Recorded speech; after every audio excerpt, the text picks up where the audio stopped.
Somebody took a photograph of you at a table last month from slightly below under a ceiling light, and you have thought about your jaw more than once since. Before you go looking at what any of that costs to fix, look at where your hair ends. If it finishes in a straight line at your jaw, you are wearing a shelf, and that shelf is drawing a frame around the softest part of your face and pointing at it. Almost nobody is told this, and the haircut most often recommended to women over 60 does it. Today I am giving you 5 cuts that work the other way, plus the 1-inch rule that decides every single one of them.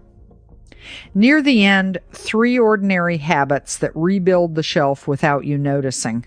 This channel is about looking sharper and feeling lighter after 60, so tap that like button and subscribe. Somebody's phone held at chest height across a restaurant table with a downlight directly above you. You have looked at that photograph more than once since it was taken, and you have looked at exactly one part of it. The instinct is to blame your face. So let me tell you what is actually happening along a jawline after 60, because it is worth knowing precisely. And then I am going to tell you what a haircut can and cannot do about it. 3 things change, and they change slowly enough that you never catch them happening. The skin loses elasticity, so it holds less firmly to what is underneath it. The fat pads that used to sit high in the cheeks sit lower than they did, and gravity has had 6 decades to work on them. And the bone underneath is not the same shape it was at 40, because bone remodels throughout life and the jaw and the eye sockets change measurably over time. No haircut alters a single one of those 3 things. I am not going to stand here and suggest otherwise, and if anybody tells you a hairstyle tightens skin, close the video. 2 things do change with a haircut, and both of them matter more than you would expect. The first is where somebody's eye stops traveling when it moves down your face. The second is where shadow falls across your lower face under ordinary overhead light. That is not a consolation prize. What a person actually takes in during the first second of looking at you is the outline of your head and the way light sits on it. Nobody performs an anatomical assessment. They register a shape, and the shape is at least half haircut. Which brings me to the specific thing this whole video is built on. Put 2 fingers flat against your jawbone. That band running roughly 1 inch above the jawline to 1 inch below it is the jaw zone. It is the only real estate on your head that matters for this problem. When a haircut ends inside that band, the edge of your hair becomes a horizontal line sitting directly under the softest part of your face. Your eye travels down, meets that line, and stops. And because the line is straight and the jaw underneath it no longer is, the 2 contradict each other, so the eye keeps going back to check. A hard edge there also casts a small shadow along the side of the jaw in overhead light, which is the exact place you least want one. Now, the part that is going to annoy you slightly, the haircut recommended more than any other to women in their 60s is the chin-length blunt bob. Every magazine, most stylists, and a fair few videos on this platform. It is a beautiful haircut on a great many people. It also places its entire perimeter directly inside the jaw zone, all the way around from one side of your face to the other. You have not been badly advised.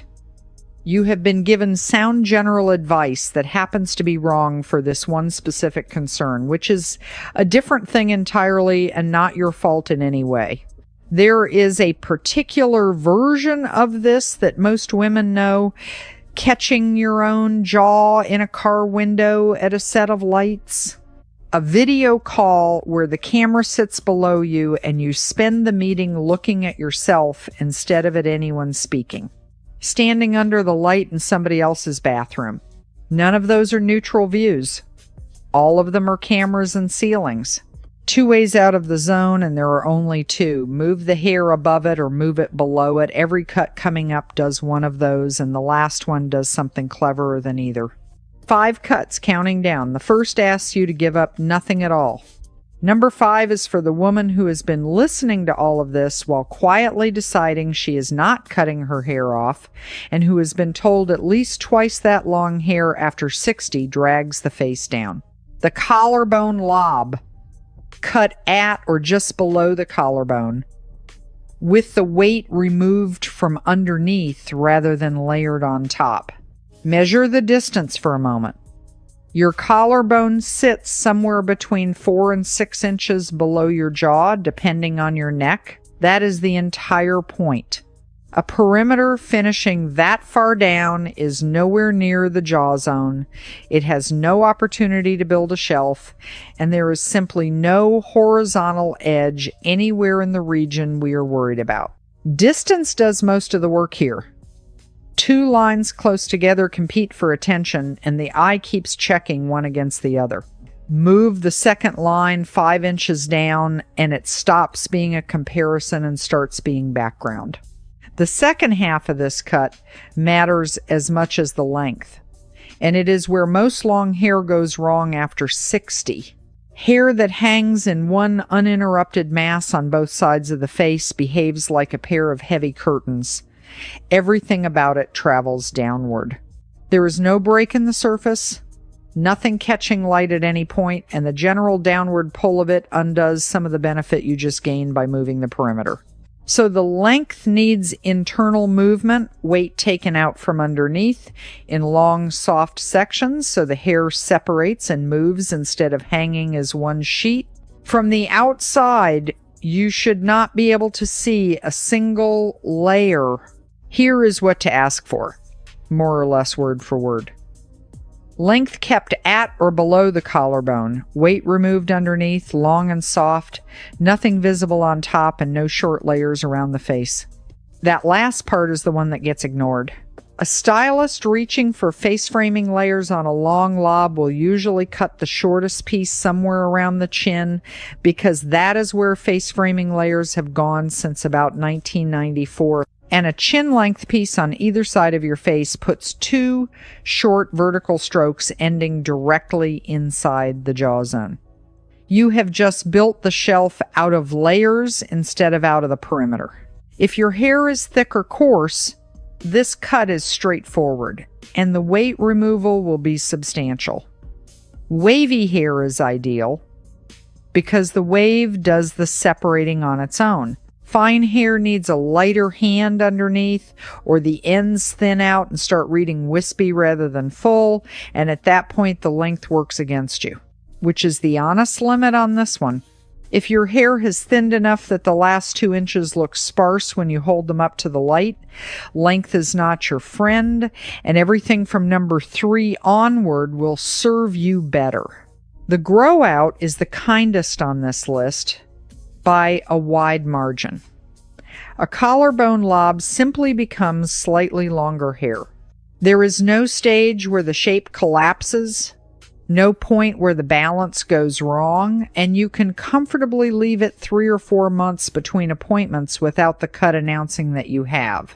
Styling is close to nothing. Rough dry it with your fingers or let it dry on its own, and the internal weight removal produces movement without any tool being involved. One last thing, and it costs nothing at all. Move your parting off center and take it deep so it starts 2 or 3 inches to one side. A deep side parting introduces a diagonal across the top of your head, and a diagonal at the top of a shape is worth more to a jawline than almost anything you can do at the bottom of it. Every line in a curtain fringe travels upward and outward. That is the whole of number 4, and it is the only item on this list that is not a haircut at all.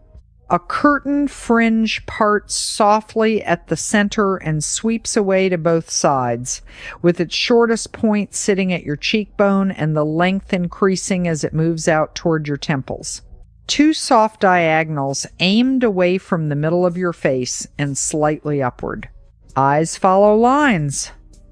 Not shapes, not colors, lines. Put 2 strong ones on somebody's face pointing up and out toward the temples, and that is the direction the attention goes, because there is nothing else on the face with that much visual instruction in it. A jawline is a soft, blurred, low-contrast boundary. A cut edge of hair is a hard, high-contrast one, and hard edges win every time. There is a second effect that people notice without being able to explain. A curtain fringe brings the top boundary of your face down towards your brow. The distance from that boundary to your chin shrinks, so the lower third of your face occupies a smaller share of the whole, and everything in it reads as less prominent by simple proportion, which is why this belongs at number 4 rather than lower. It is doing 2 separate jobs at once, and it can be cut into whatever haircut you already have in about 10 minutes at the end of an appointment you were having anyway. Nothing else here asks so little of you. Now, what to actually ask for, because the wrong version of this is very common. The shortest point sits at your cheekbone, not at your eyebrow, not at your eye. The cheekbone, which for most women is somewhere around the middle of the ear when you look straight ahead, and the pieces sweep outward rather than falling forward. 2 things ruin it. Cutting it too short turns a curtain into a fringe, and a fringe sits flat across the forehead with no diagonal in it whatsoever. Cutting it too blunt does the same thing by a different route, because a hard straight edge across the front reads as 1 horizontal line rather than 2 diagonals. The ends want to be soft and slightly point cut so they separate. If you have a cowlick at the front of your hairline, mention it before anything is cut. A cowlick will push a curtain fringe to one side permanently, and a good stylist works with that by making the sweep asymmetric rather than fighting for a symmetry that will never hold. Hair that will not hold a sweep at all, which usually means very fine and very straight, needs the fringe cut slightly heavier, so there is enough weight to stay where you put it. This one is wrong for you if you wear your hair pulled back most days. A curtain fringe cannot go into a ponytail, so on those mornings you have 2 shorter pieces hanging at the front, and either you accept that as the look or you spend 6 months resenting it. The grow out is unusually generous. A curtain fringe does not grow out into a problem. It grows out into face framing length, which is a perfectly good thing to have. Somewhere around 3 months, it stops reading as a fringe and starts reading as layers, and you can either have it recut or let it keep going. Styling takes about a minute. A round brush at the roots of the fringe only, drying it away from your face on both sides, and the sweep is set for the day. Picture yourself in the car afterward, catching the mirror at the lights, and finding that the first thing you notice is your own eyes. If this has already changed what you plan to ask for at your next appointment, subscribe. This channel covers exactly these kinds of fixes every single week. Number 3 is the bob that does not build a shelf. And it exists because a great many women want a bob and have just been told the standard one is working against them. The angled bob, distinctly shorter at the nape, gradually longer as it comes forward, so the bottom edge runs on a slope from the back of your head to the front of your face. What that slope does is remove every horizontal line from the haircut. There is no edge anywhere on your head running parallel to your jaw, and with nothing parallel to compare against, your jawline stops being read as a line at all. It becomes part of a shape instead of the bottom of one. Straight edges and soft edges argue with each other. Take the straight edge away, and there is no argument. Now, the part that decides whether this works or is simply a different way of failing, the front points have to finish clearly below your jaw, not at it. Below it by an inch at minimum, and I would rather see 2. An angled bob whose front points land on the jawline has taken all the trouble of building a slope and then parked its two most visible endpoints inside the jaw zone, one on either side of your face, which is close to the worst possible placement for anything. That is where most angled bobs go wrong. And it happens because the angle gets cut for drama at the back rather than for placement at the front. The length at the front is also doing something in its own right. A piece of hair hanging vertically beside your jaw runs in the opposite direction to the jawline itself, and a vertical stroke beside a horizontal one softens the horizontal rather than underlining it. Length there is a soft edge sitting where a hard edge would have been. Ask for it like this: a bob with a definite angle, considerably shorter at the nape, with the front length finishing at least an inch below the jaw. Say the words "below my jaw" out loud, because a stylist hearing angled bob will otherwise cut to whatever her usual proportion is. The failure to watch for is an angle so shallow it barely exists. A bob with a half-inch difference between the back and the front is a straight bob wearing a slope, and it gives you none of the benefit. You want the difference to be visible from across a room. If you have a short neck, keep the graduation at the back gentler, because a very short nape on a short neck can crowd the space between your chin and your shoulder. A longer neck can take a considerably steeper angle, and it tends to look wonderful. Fine hair is the honest limitation here. Graduation at the nape works by stacking shorter hair underneath longer hair, and with very fine hair there is not enough there to stack, so the back can end up looking thin rather than sculpted. If that is your hair, the crop coming up at number 2 suits you far better. The grow out is moderate and predictable. The angle softens over about 10 weeks as the back catches up, and the whole thing gradually turns into a longer, straighter bob. That is a fair warning rather than a serious problem, and it means this cut wants a proper appointment rhythm. When you style it, turn the ends under at the back and leave the front alone. Curling the front pieces inward toward your face wraps them around your jaw and hands the softness a frame, which undoes the entire cut in about 30 seconds with a round brush. One small addition costs nothing. A drop earring runs a vertical line down past the jaw in the same direction as the front length, and the two reinforce each other. A stud sits inside the jaw zone, doing nothing at all. An angled bob is the only bob on this list that works with your jawline instead of drawing around it. Number 2 is for the woman who has already thought about going short and been talked out of it, usually by somebody saying that short hair leaves nothing to hide behind. The crown-heavy crop. Short through the sides and the nape with real height kept at the crown.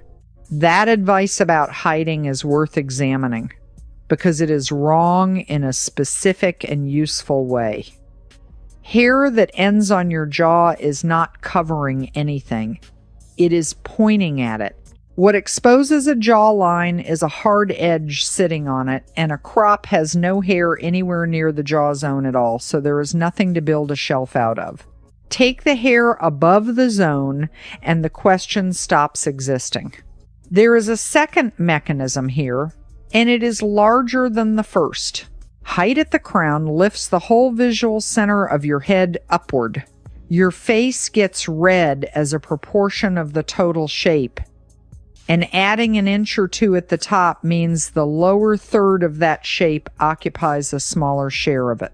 Everything down there becomes less prominent without a single thing having changed about it.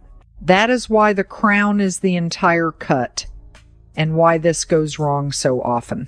A stylist working quickly will take the top down at the same time as the sides, because that is faster and it produces a tidy result. What you end up with is flat on top and short at the sides, which is a helmet. And a helmet does the exact opposite of everything I have just described. The proportion tips downward, and now there is a rounded outline sitting above a soft jaw. So the request has two halves, and both need saying.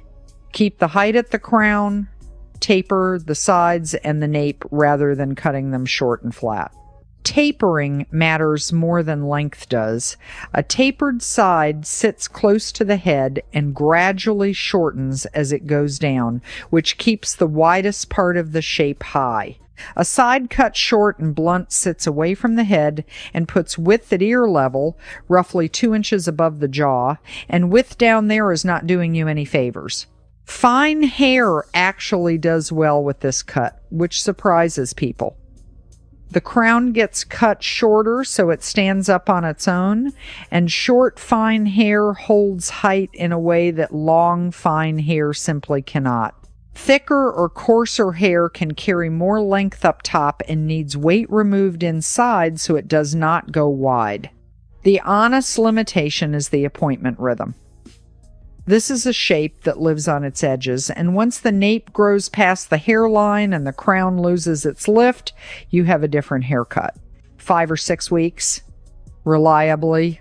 If that is not realistic for you, take the angled bob at number 3 instead, which forgives a missed month far better. Styling is a small amount of cream on your fingertips, worked through the crown while the hair is damp, pushing upward and forward rather than smoothing anything down. No dryer needed and no brush at any point. The crop moves the hair above the zone. The last one on this list does something different and better. Number 1, and if you take one thing from this entire video to your next appointment, take this one. The cheekbone shag. A layered cut with movement throughout and the shortest and heaviest face framing pieces landing precisely at your cheekbone, worn with soft pieces or a curtain across the front. Everything else on this list has been getting hair out of the way. Moving it below the zone, moving it above, changing the direction of the edge so it never runs parallel to your jaw. All of that is avoidance, and all of it works. This one does not avoid anything. It competes and wins. Your eye, coming down a face, stops at the first strong horizontal it meets. That is simply how attention works. The first hard edge takes it.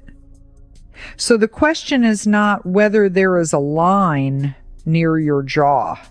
The question is whether there is a stronger one higher up. Build a definite, weighted, unmistakable line at your cheekbone, and the eye arrives there and stops. It never reaches the jaw at all. Whatever is happening 2 inches lower has not been hidden, disguised, or covered up. It has simply been outranked. The cheekbone is the right place for it, and not by accident. It is the highest wide point of your face. It is where light naturally lands on anybody standing under an ordinary ceiling, and it is roughly level with your eyes. A line there puts the attention in the top half of your face, which is where you actually want somebody looking while you are talking to them. The layered movement underneath is the other half of the cut. Without it, the length below your cheekbone hangs as a mass, and a mass has its own weight and its own downward pull. Broken up into pieces of varying lengths, it moves when you turn your head, and moving hair does not read as heavy. Now, exactly what to ask for, because this is a haircut that lives or dies on one measurement. The shortest face framing piece lands at your cheekbone, cut with a slight forward angle so it falls toward your face rather than away from it. Layers throughout the rest, cut long and soft. Nothing shorter than the cheekbone piece anywhere around the face. That last instruction is the one to repeat. If a stylist cuts several face framing pieces at slightly different lengths, which is a common and perfectly reasonable way to soften a shag, the cheekbone piece stops being the dominant line. There is no longer one strong horizontal up there. There are 4 weak ones and 4 weak lines lose to 1 soft jaw every time. You want 1 clear statement at the cheekbone and gentler work everywhere else. Wavy or naturally textured hair is made for this and needs very little help. The bend holds the layers apart and the movement happens on its own. Straight, fine hair needs the layers cut more decisively, because a timid layer in fine, straight hair simply disappears into the length and you get none of the separation. Who this is wrong for? If you wear your hair up most days, the same problem applies here as with the curtain fringe, except more so, because there are considerably more short pieces to fall out of a ponytail and hang about. The grow out is moderate and reasonable. Around 10 weeks, the cheekbone piece has dropped toward your chin, and once it reaches your chin, it has moved into the jaw zone and the cut has quietly turned against you. That is the appointment to keep. One thing to never do when you style it: drawing those front pieces flat against your cheek wraps them around the side of your face and turns them into a vertical curtain hanging down toward your jaw. Dry them away from your face or straight down and then push them back. The line only exists if the ends sit forward and separate rather than clinging. And here is what I would want you to notice about all 5 of these. For most of your adult life, the advice on this subject has been about concealment. Cover it. Soften it. Add length to hide the jaw. Choose something that disguises the neck. Wear your hair forward. Every one of those words assumes the aim is to stop people seeing you. Not one thing in this video hides anything. All of it is about direction, where a line goes, where an eye stops, where light falls. Deciding where somebody looks is not the same as hoping they look away. You have a face. The job was never to obscure it. If that just changed what you are going to say at your next appointment, subscribe. This channel exists for exactly that. The countdown is finished and we are not, because half of this problem sits below your jaw and almost nobody thinks to look there. Your neckline is doing more to your jawline than any product you own. A high closed neck, a polo neck, a crew, a scarf wound twice ends the visible outline of your face at the jaw, nowhere else. The eye comes down, meets fabric, and the last thing it registers before the outfit begins is the softest inch of you. There is no room underneath for anything to resolve into. Open the neck and the outline keeps going. A V, a shirt collar with the top 2 buttons undone, a soft scoop that clears the collarbone. The eye travels past your jaw, down the length of your neck, and finishes somewhere lower. So the jaw becomes a point along a longer line rather than the end of a short one.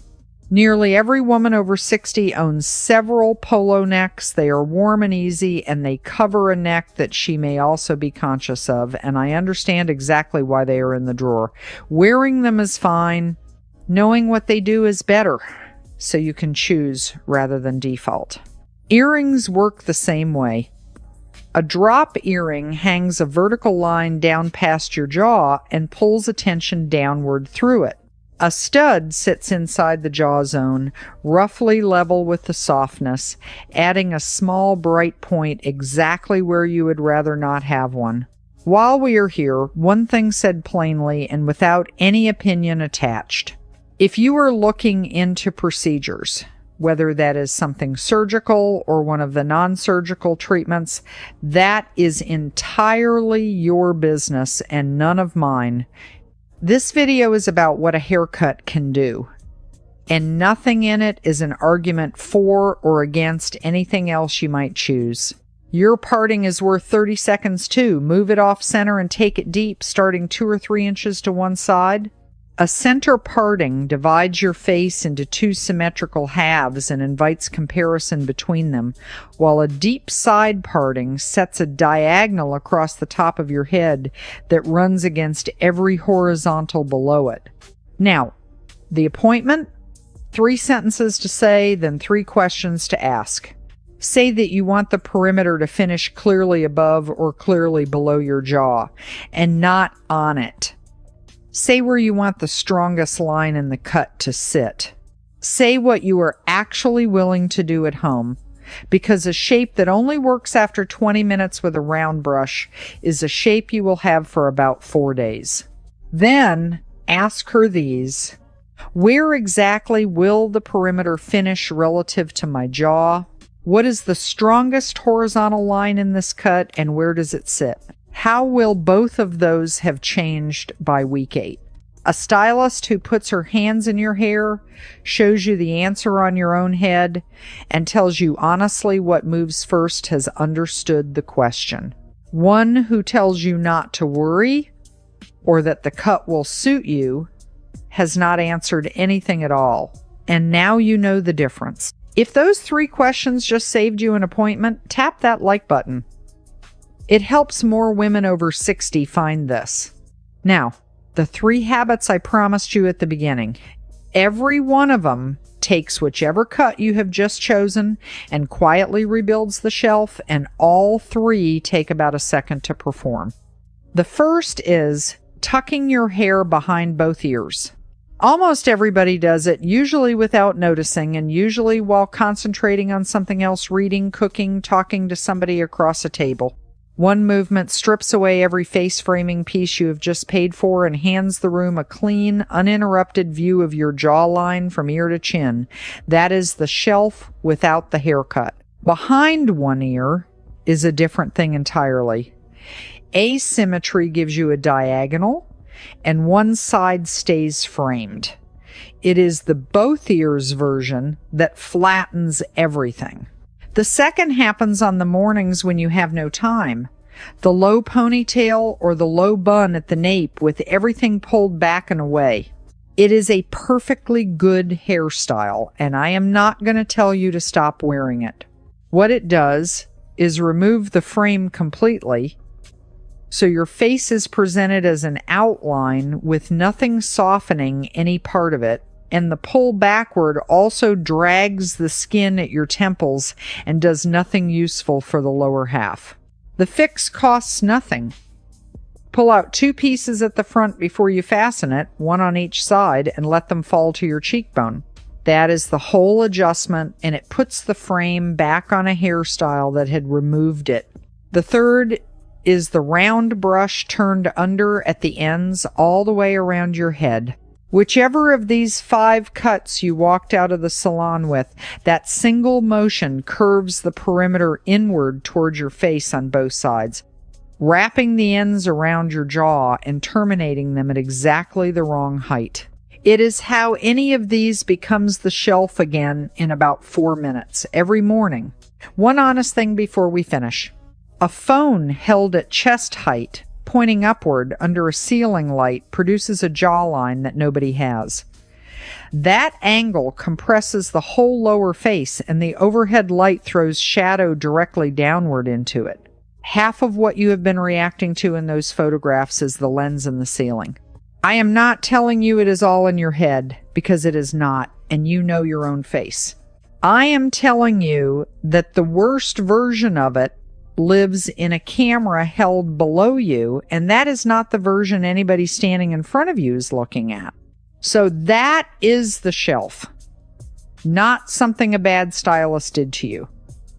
Just the ordinary result of a haircut that ends where almost every haircut ends, chosen from advice that was written without this particular thing in mind. And here is what I keep coming back to, having spent this whole video talking about lines and light. For decades, the language aimed at women about their faces has been the language of concealment. Hide it, soften it, cover it up, disguise the neck, choose something that takes attention away. Every one of those words carries the same instruction underneath, which is to make yourself less visible and hope it works. Not one thing in this video hides anything from anybody. Every mechanism in it is about direction. Where a line points, where an eye stops, where the light lands when you stand under it. Choosing where somebody looks is not the same as wishing they would not. So tonight, stand in front of a mirror and put 2 fingers flat on your jawbone. Then look at where your hair actually finishes above your fingers, below them, or right between them. That is the only measurement in this whole video that matters. And ask yourself one honest question about it. Not whether your face has changed, because of course it has, and so has everybody's. Ask whether your haircut is pointing at the part of you that you would most like people to see. Next time, we are covering the 4 necklines that do the most work after 60. And the one nearly everybody owns by accident. Tell me in the comments which of these 5 you are booking. Or tell me what your stylist said when you asked those 3 questions, because I would genuinely like to know. Like this video, subscribe, and let us keep making this the season you stop looking away from your own reflection.